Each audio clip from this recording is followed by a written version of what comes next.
আসসালামু আলাইকুম বন্ধুরা। আমরা আসাম আর ত্রিপুরারবাসীর জন্য একটা খুশির সংবাদ, খুশির খবর। এইবার কিন্তু আমরা ইলেকট্রিক ট্রেন চড়তে পারবো করিমগঞ্জ টু আগরতলা, আগরতলা টু করিমগঞ্জ। এই ইলেকট্রিক ট্রেনটি শুধু এক সপ্তাহের মধ্যে, হয়তো সপ্তাহ 10 দিনের মধ্যে এই ট্রেনটি চলাফেরা করবে। এর জন্য আমাদের মনের মাঝে অনেক আনন্দ। আমরা ধন্যবাদ জানাই যে রেল কর্তৃপক্ষকে, যে আমাদেরকে একটি ইলেকট্রিক ট্রেন উপহার দেওয়ার জন্য। আপনারা দেখুন এবং অন্যদেরকে দেখার সুযোগ করে দিন, কারণ আমাদের জন্য একটা গর্বের কথা।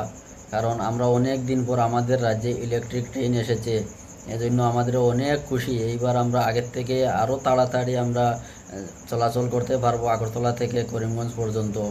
আগে ডেমো দেওয়া হয়েছিল, এটা ডেমোর বদলে এই ট্রেনটি দেওয়া হয়েছে। আমাদের কিন্তু আনন্দের সীমা নাই। আপনারা ভিডিওটা অবশ্যই শেয়ার করবেন, অন্য একজনকেও দেখার সুযোগ করে দিবেন এই নতুন ট্রেনটি।